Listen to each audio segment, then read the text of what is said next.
Welcome to Running Up the Score. I am Alex Kennedy. This is my show that airs every Tuesday and Friday where we talk all things sports. Today I'm joined by a good friend of mine, a former coworker. He is now a writer at Basketball Insiders. He is the host of the Media Pass podcast. My guest is Mat Issa. Matt, how are you?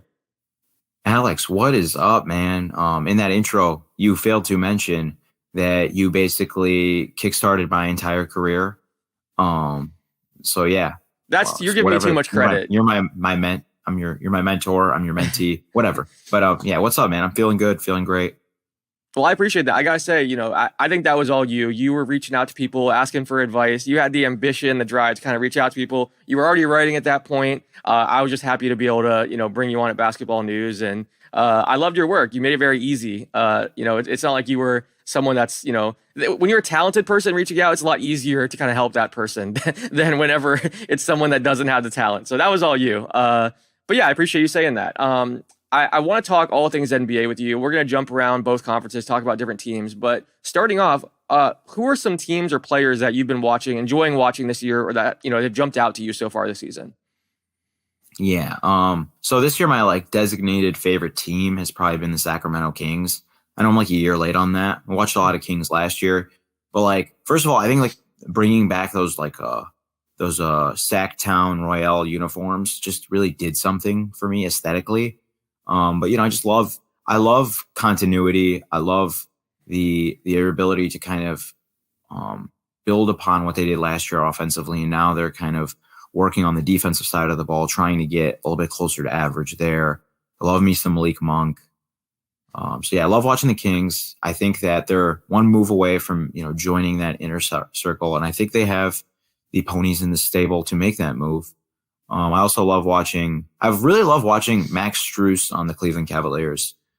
He's a very underrated defender. He's really impressed me this year with his defense. He's impressed me with some of the playmaking they've allowed him to do. I know a lot of people are kind of focusing on Donovan Mitchell's future and what all that means, and if there's going to be a trade. But I think that if they have something there, they have the potential to, if they can find that perfect lineup that gives them that very good defense with the spacing they lacked last year, that they can be a better team than they were last year, and they shouldn't be so future focused and maybe kind of more geared towards the present. So yeah, Cleveland Kings. I like watching all the teams for different reasons. Even the Bulls, man, who I lost a lot of hope in. Lately, they've been pretty impressive. Kobe White, Pat Williams, Alex Caruso is always a treat. Yeah, basketball is awesome. Basketball is awesome. You mentioned the Bulls. I want to talk about the Zach LaVine situation because there's been so much talk. I mean, everything that the Bulls are doing has been interesting lately, especially. But the LaVine situation is kind of overshadowing their season. There's questions about his future. What do you make of that whole situation? It seems like, we've talked about it in the show a bunch, but it seems like there's not a ton of interest in LaVine, especially because of his contract and just that whole situation. I'm not sure if it's because the Bulls' asking price is super high, but what do you think is going to happen with LaVine and that whole situation? Yeah, so I remember when I first started covering the league a couple of years ago, I was super, super high on the theoretical fit of Zach LaVine on a contending team, just because in theory, he's this perfect on-ball, off-ball offensive hybrid. He can do some on-ball playmaking, on-ball scoring, and then he's theoretically supposed to be a great off-ball player, spacer, cutter, et cetera, et cetera. And there's a reason why I keep using the word theoretical, because from a practical perspective, that's not actually who he is. Yes, he has on-ball scoring chops. Yes, he's a great catch and shoot 3-point shooter.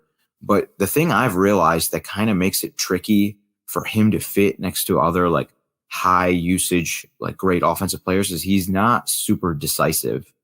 And I think that is I know that's not something there's a stat you could point to, but that's kind of why this Bulls offense has never been able to be as good as they should have been in terms of when they brought together DeMar DeRozan, Zach LaVine, and Nikola Vucevic. Why do we you see those three guys and why is your offense bottom 5 in the league? This is kind of why. It's because even though in theory LaVine should be the perfect guy to put next to a DeMar DeRozan, he's not actually that, because he lacks great decision making speed, right?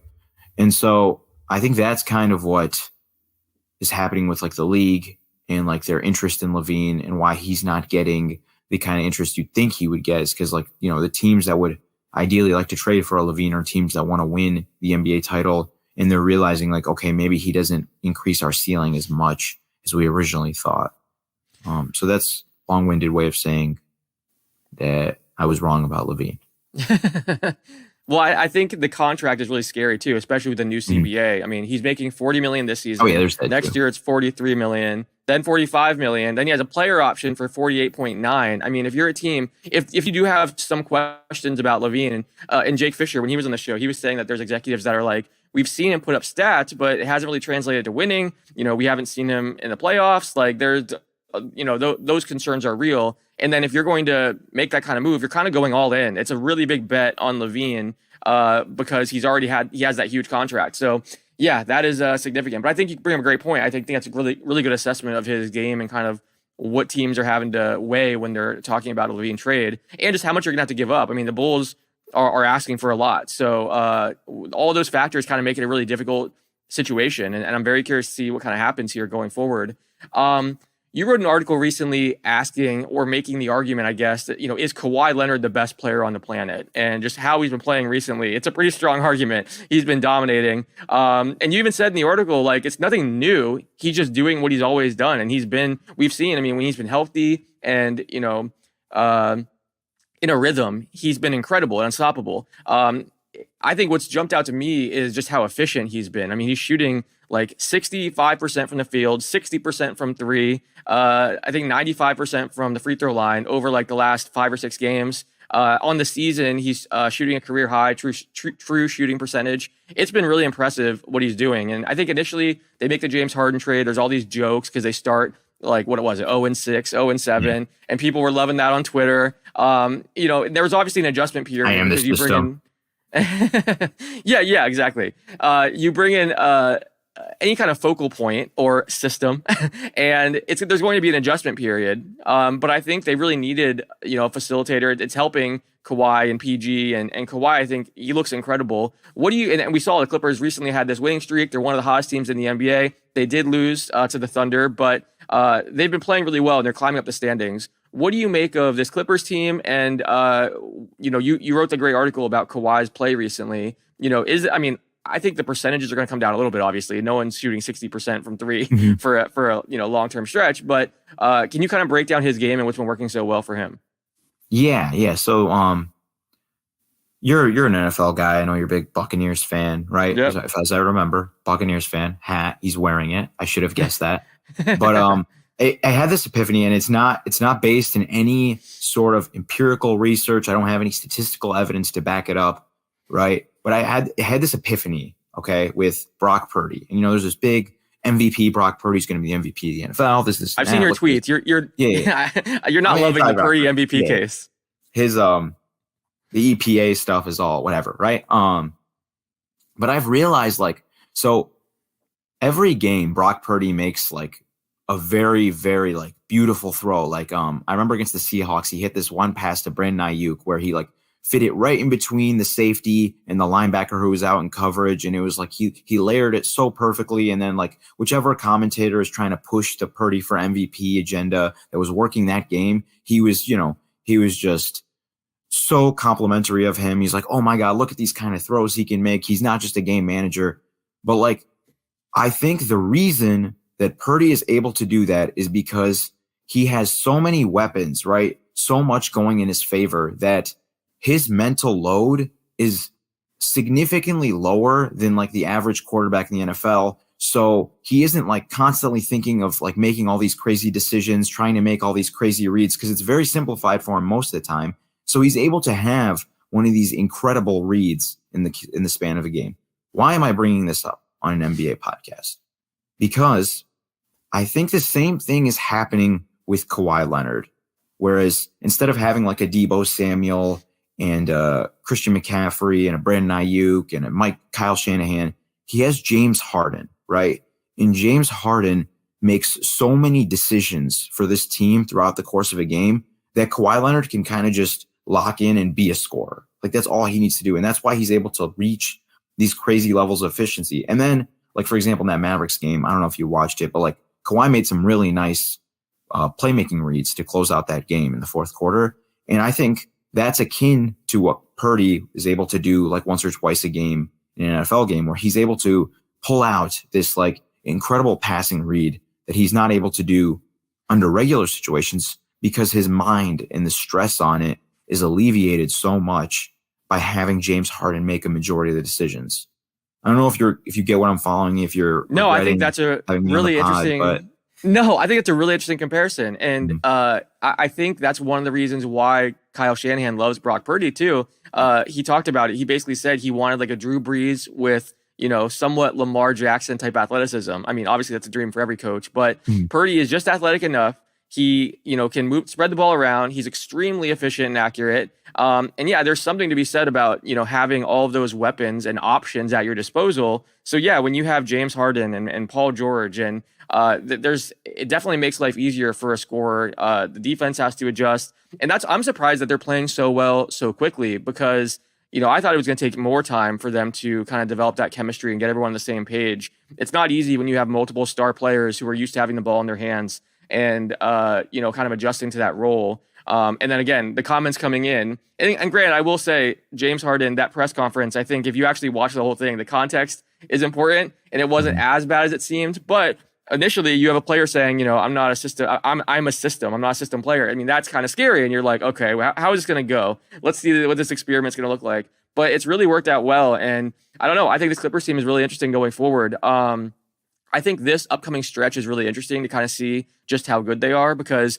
a lot of their wins during that win streak were at home and against teams under 500. So I want to see how they play against top teams, winning teams. They're going on the road quite a bit. We saw the loss against the Thunder, but yeah, I think it'll be interesting to see kind of how they respond and what they can do against these upcoming opponents.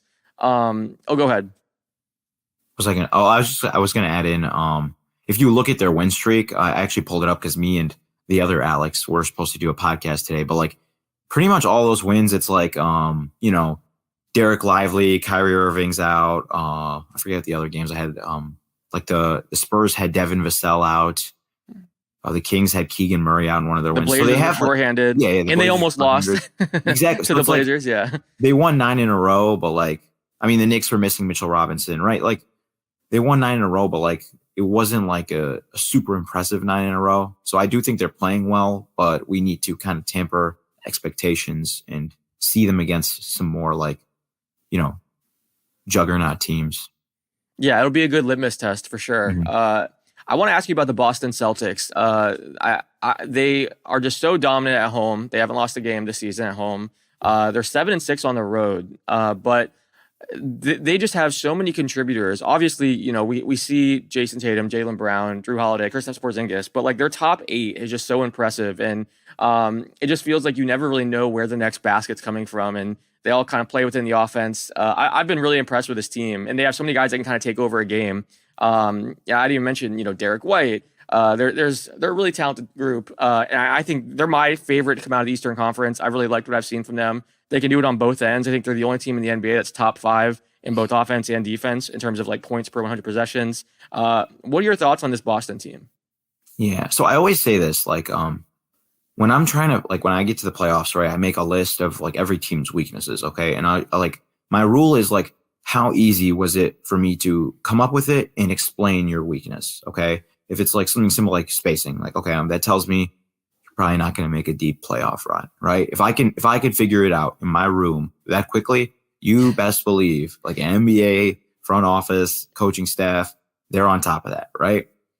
But like if it's hard, if it takes like a couple sentences, a paragraph, a whole long-winded story for me to tell you what's wrong with the team, they're really, really good. And so after the Celtics lost to the Pacers in the in-season tournament, everyone was like, man, sometimes their late game offense can get a little bit slippery. And let's point to this play right here and this play right there. And like, that's true. Like the ball does stick sometimes in Jason Tatum and Jaylen Brown's hands, and they revert back to old bad habits. But the fact that that is your biggest weakness, like something so specific like that, tells me you are a very, very, very good basketball team. And right now, like when I go through in my head, like, is this team a contender? Is that team a contender? I'm comparing them to the Boston Celtics, and as of right now, would say they're my front runner to win it all. Yeah, I've been so impressed with just everything they're doing. It's been fun to watch, and they're definitely scary come playoff time. You mentioned a team that doesn't have shooting, or that was your example of like a weakness. And the first thing I think of is the Orlando Magic. They're right here in my backyard. I've spent a lot of time around this team. It's not even that they don't shoot the ball well; they don't even shoot it. They're last in the NBA in attempted threes. And I think Franz Wagner leads the team in 3-point attempts per game, but he's been shooting like 25% or under for most of the season. It's been rough.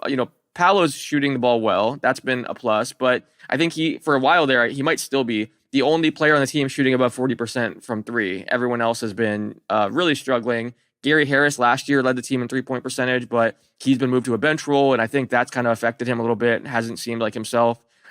This team, and then they went and signed Joe Ingles in the offseason, and everyone thought, okay, maybe he would be the guy that's knocking down threes, but he's been more of like a facilitator, coach on the floor. He's not really attempting. He's attempting a career low threes. So yeah, it's interesting. I think you talk to Magic fans and they want this team, want the front office to go out there and acquire some shooting because spacing is so important, especially come playoff time. I think this Magic team, they've obviously exceeded expectations. They've been coming back down to earth a little bit recently. They lost 2 games against Boston, lost against Milwaukee last night. They've been struggling. And we kind of talk about it like that Clippers team, that stretch of really telling, okay, is this team really for real? The Magic are kind of in the midst of a stretch like that right now against some really tough teams. So I think they're going to make the playoffs. It's just I don't think they're going to be one of the top seeds in the East. But it was really promising to see them go on that win streak. And I think, we saw Wendell Carter Jr. come back last night. Markelle Fultz coming back soon. So that's going to be big for their depth and just having more pieces there. I'm curious,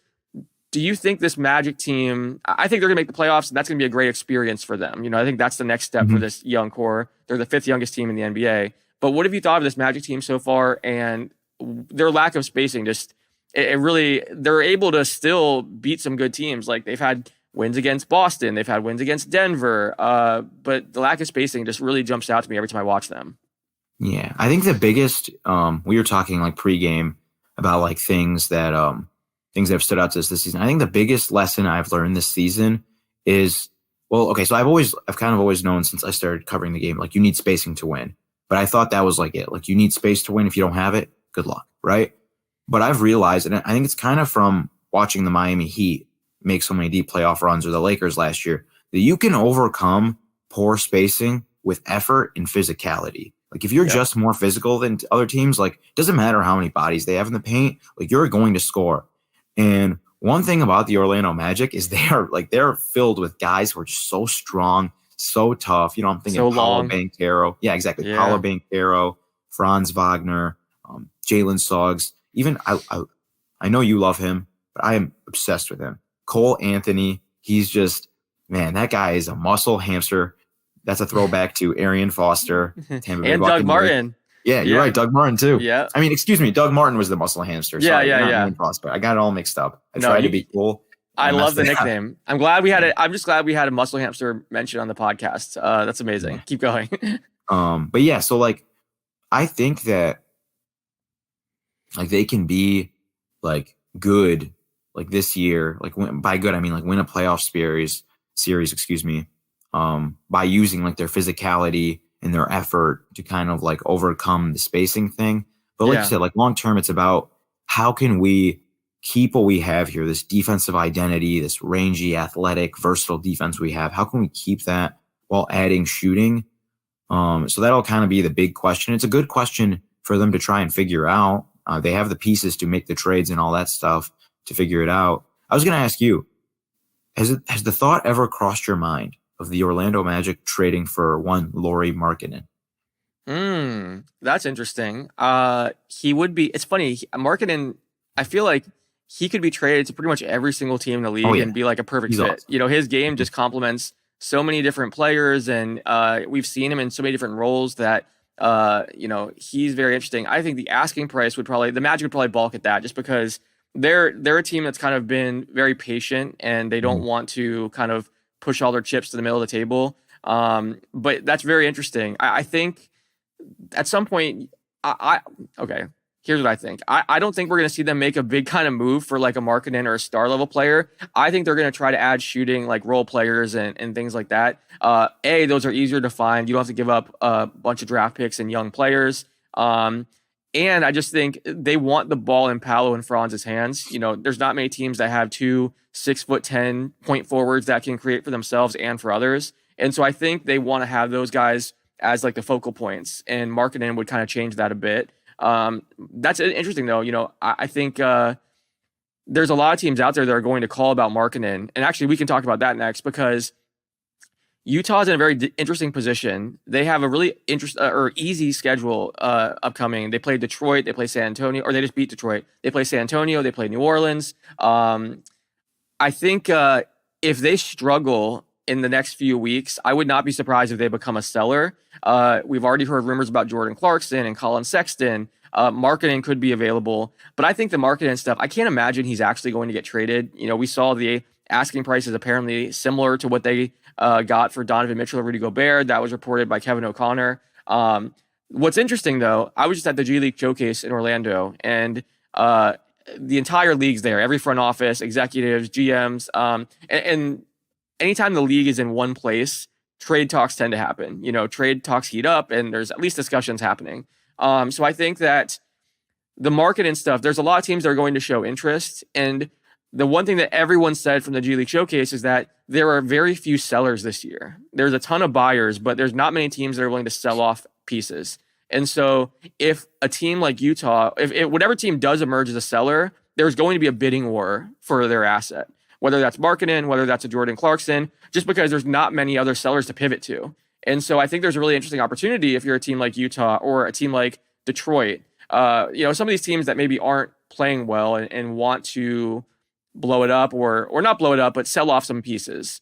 There's an interesting opportunity because there could be a really great return for some of the pieces that you're going to make available because so many teams are going to come calling. I don't think Orlando would be the team that makes the move for Markkanen, but I do think they need to find shooting either in free agency or at the trade deadline. And, I just think some kind of shooting role player is probably the next step for this team.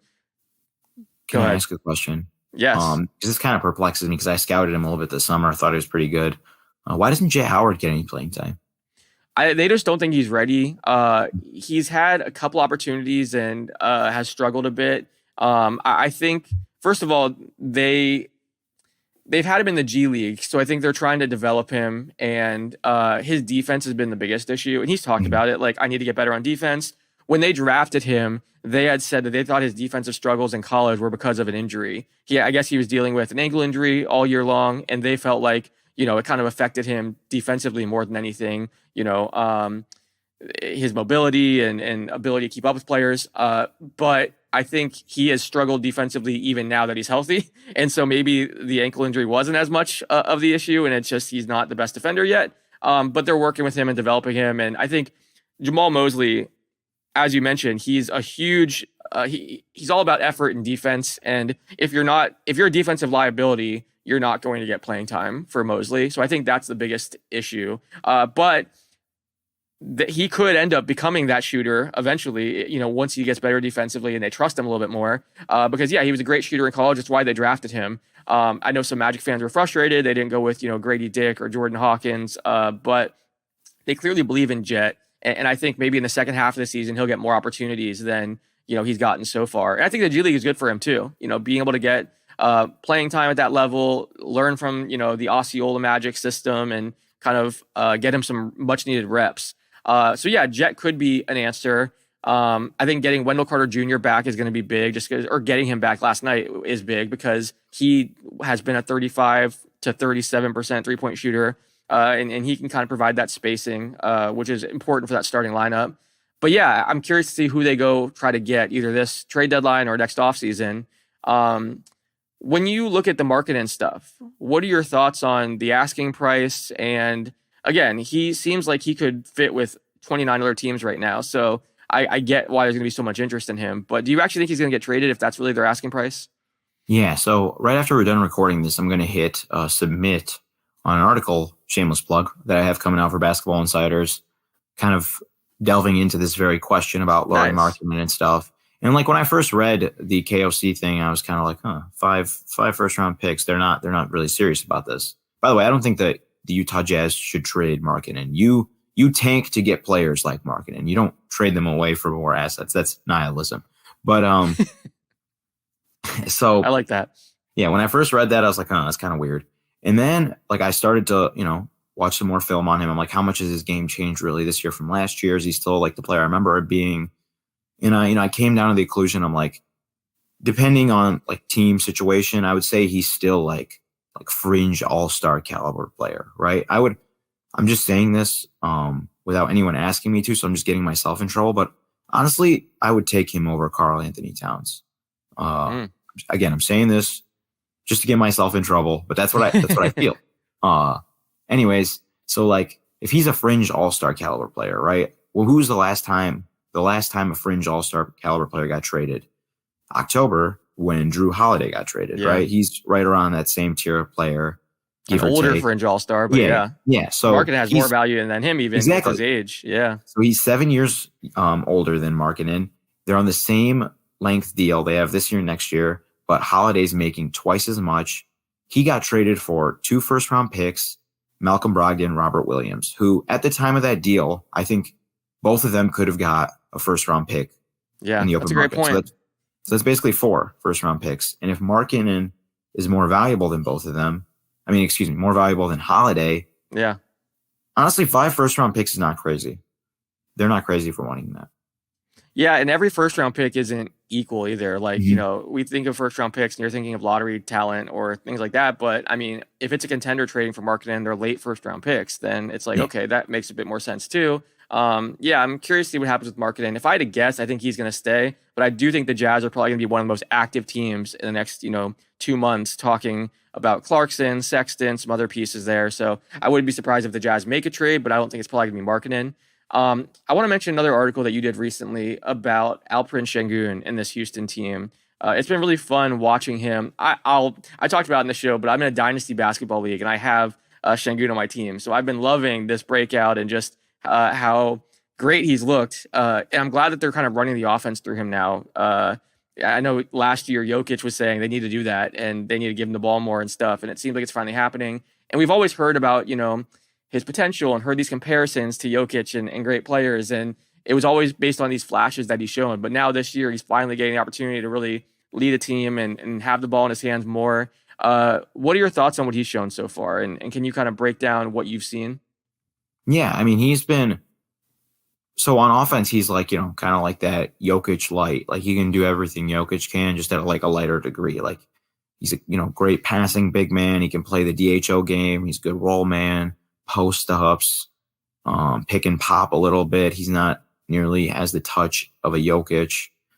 And then on defense, though, he's been pretty sturdy. I mean, the Houston Rockets are like a very defensive focused team. If you look at Jabari Smith, Dylan Brooks, Fred VanVleet, he's like a modern day Kyle Lowry kind of on that end of the floor for the Rockets. So they have this very defensive slanted team, and Sengun does just enough to like not hurt them on their path to being like a really, really good defense. I think they're in the top 5 right now in defensive rating, if I'm not mistaken.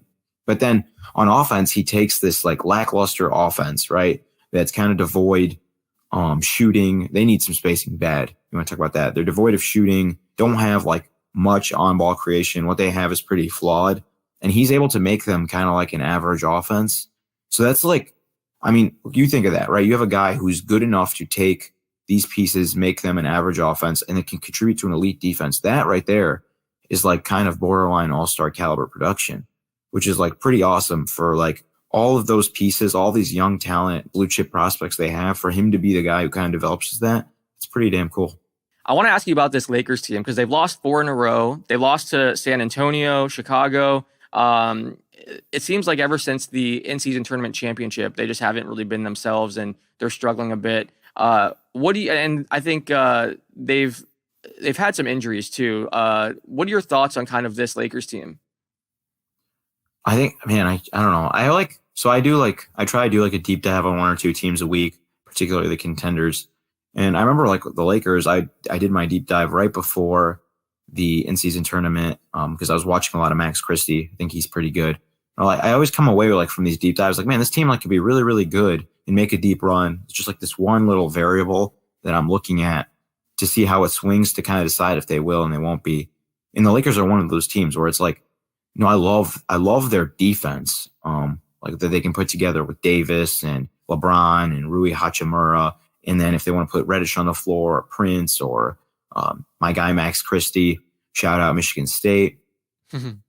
But so they have like this potential to be a really, really good defense. And then the question is like, can they have enough like offensive versatility and shooting on the floor to get by on offense? Because I think their defense is what's going to carry them at the end of the day based on this team construct. So like I'm really focused on like, because I know Reeves is going to be out there at the end of games, right? With this current team, unless they make a trade, Reeves is going to be out there. LeBron James is going to be out there. Rui's going to be out there. Davis is going to be out there, right?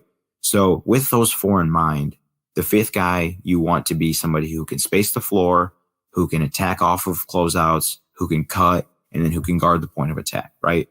And they have right now 3 guys who could be that guy in Max Christie, who's my favorite of the 3. If you can't tell, I really like Max Christie.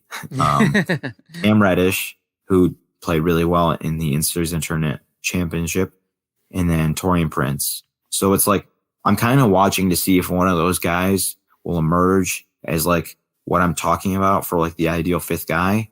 And that'll kind of shape more how I feel about them moving forward.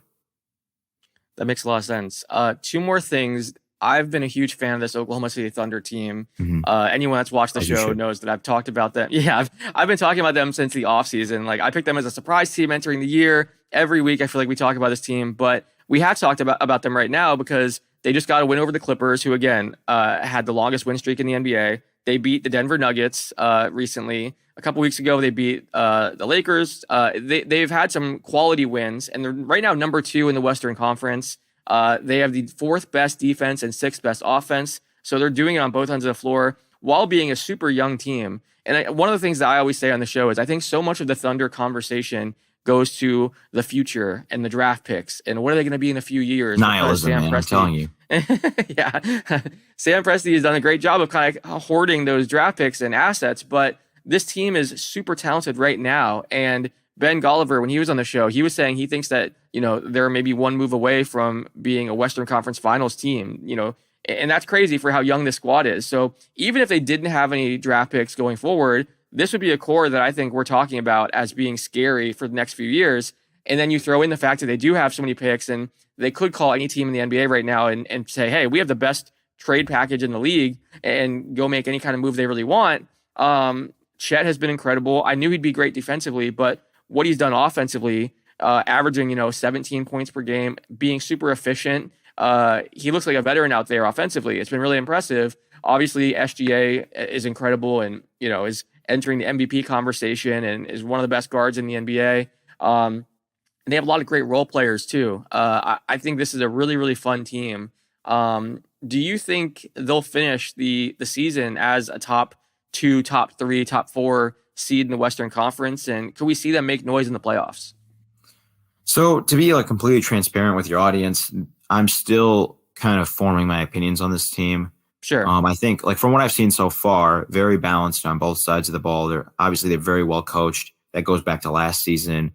The big kind of critique everyone had of Chet Holmgren was like, if he sees like a bigger guy, like a bigger center, like an Anthony Davis, like he's just going to get bullied off the floor. And that's happened a little bit, but I think like Oklahoma City is so good about fronting in the post and shrinking the floor and double teaming and rotating over and all that stuff that they kind of make up for it. Again, I need to see more situations where he's like that. I've seen a couple games where he's been in that situation. So I have questions, right? I have questions because we've never seen Shea in the playoffs. We've never seen any of these guys really in the playoffs. I have questions about a guy like Isaiah Joe, who's very, very integral to this team's success because of his spacing and his shooting. And he's made some big improvements this year on both the defensive side of the ball and his off the dribble game. But I want to see in the playoffs on a bigger stage, can he play like 25, 30 minutes a game in a postseason series? That sounds like a weird thing to like hinge all of this on, but it's the truth. That's like what these series end up coming down to.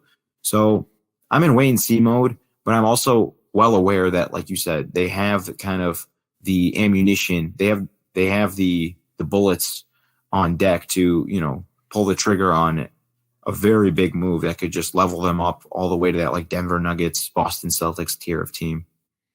Which is crazy because I think they're the second youngest team in the NBA. Yeah. So it's pretty wild that they're already playing this well and are so ahead of schedule. So it's a fun team to watch. And sorry to any of the viewers that are sick of me talking about the Thunder. It's been every week now. Last question for you. You interviewed Isaiah Thomas recently. He was inducted into Washington's Husky Hall of Fame. Talked to you about maybe making an NBA return. I'll admit it, I'm super biased. I love Isaiah. I met him when he was going through the pre-draft process. So years and years ago, he was training at Impact Basketball in Las Vegas. And I just loved his confidence. I loved his maturity. And then I kept interviewing him and, you know, staying close with him as he went through the different stints of his career, you know, from Sacramento to Phoenix to Boston. And it's been awesome to see the career that he's had. And in recent years, I know it's been tough for him to kind of get NBA opportunities. And that's been frustrating because, you know, I think he is someone that can go provide a couple, you know, kind of provide instant offense off a team's bench. What was your conversation with Isaiah like? And what did he say about a possible NBA return? Yeah. Well, Alex, you probably are like the most equipped person to relate to this with all the interviews you've done over the year. But like, you know, like it's like standard practice, right? Like when you're doing an interview with a player that was like set up like through their agent, that they'll usually like the agent might call you and then they'll like cue the third player in, or they'll have them call you on some like untraceable line with like some like block number. Like there's no way like of calling them back or anything. And I understand that's their privacy. They just want to get the story done because they need to deal with media to do their job, right? But Isaiah, like he's just like such a down to earth guy. He called me like the time of our interview. He's like, "Hey man, this is Isaiah Thomas. Like, I think we're supposed to do an interview right now." I'm like, yeah, we are, man. It's pretty cool that you'd call me. But he's like, it's super nice. At one point, I didn't get to put this in the story, but he said he's like, I know I'm not too big for the game of life. He's like, I'm not too big for that program. So like, I treat everybody the way they want to be treated. But yeah, he's just an awesome guy. There's a reason why you should love him. I remember there was who was his coach at Washington? Lorenzo Romar. Lorenzo, yeah. Yeah. He played in the NBA. He coaches at Pepperdine. Now I think he coached what's his name on the Lakers, Maxwell Lewis. But anyways, he has a quote in the tribute they did when he got inducted to the Husky Hall of Fame. And it was like he played basketball like he was the only guy on the court who didn't know he was under 6 feet tall. And I just thought that was like the coolest thing ever. And it was the most like emblematic way to describe his game. When Bradley Beal got traded to the Phoenix Suns, I watched some of that 2017 Warriors Celtics series because I wanted to see how like Bradley Beal looked next to another like on-ball star in John Wall. And like I was watching for that, but like naturally my eye just caught Isaiah Thomas at the height of his powers. Like he was just so unstoppable, like getting into the paint and scoring or dishing it out to teammates. He was awesome, man. So much fun to watch. And you're right. I mean, that's one of the reasons he and I think, developed kind of a friendship because he is just so down to earth and such a nice guy. You know, I think this is a theory of mine, but I think a lot of the players that I've known that have spent multiple years in college and didn't kind of become a star until later on in life, a lot of times they're more kind of down to earth and humble. Mm-hmm. Like I think of Damian Lillard or Isaiah's a great example. CJ McCollum. Like these are guys that weren't being told from the age of 13 or 14 years old that they're incredible and that they're, you know, superstars and they're going to be in the NBA and everyone kind of has their hand out because they're thinking they're going to be in the NBA someday. They were guys that weren't sure if playing basketball professionally was going to happen for them or, you know, they thought they'd be playing overseas maybe or stuff like that. And like they had a chance to mature before the fame and craziness kind of started a bit. So that kind of always stood out to me with Isaiah. He's always been super friendly. Jamal Crawford's always, he reminds me of Jamal in a lot of ways where not only is he very friendly and stuff like that, he gives back and helps other players. And that's kind of a lot of those Seattle players kind of have that mentality of let's help each other. Let's go back to each other's camps. Let's do things for each other. So yeah, I love that you did the interview and I hope he gets an opportunity again in the NBA. You know, I think he and Jamal are two guys that are going to be playing basketball when they're like 70. They're going to be playing in Jamal's crossover pro-am still. They just are hoopers that love the game so much. Like, they're going to be 80 years old out there with like new hips out there still dropping 50 points on people. So a huge fan of both of those guys. And I was happy for him seeing that he got inducted in the Hall of Fame. But Matt, thank you so much for your time, man. This has been a ton of fun. I appreciate you jumping on here to talk hoops with me. Everyone, make sure you guys follow Mat Issa on X at Mat Issa 15. I hate saying that still, X. Yeah. Check out the Media Pass podcast. Does a fantastic job. He and Alex know their stuff, obviously, so make sure you check that out. Check out his articles at Basketball Insiders. Matt, thank you so much, man. I appreciate this. Appreciate you, Alex, and always a pleasure, man. Let's definitely do it again sometime soon. If you guys want to watch more episodes of this show, check us out on Twitter, X, YouTube, Apple Podcasts, Spotify. Every episode is available there, and we drop new episodes every Tuesday and Friday at 6 p.m. Eastern Time. Until next time, thanks for watching.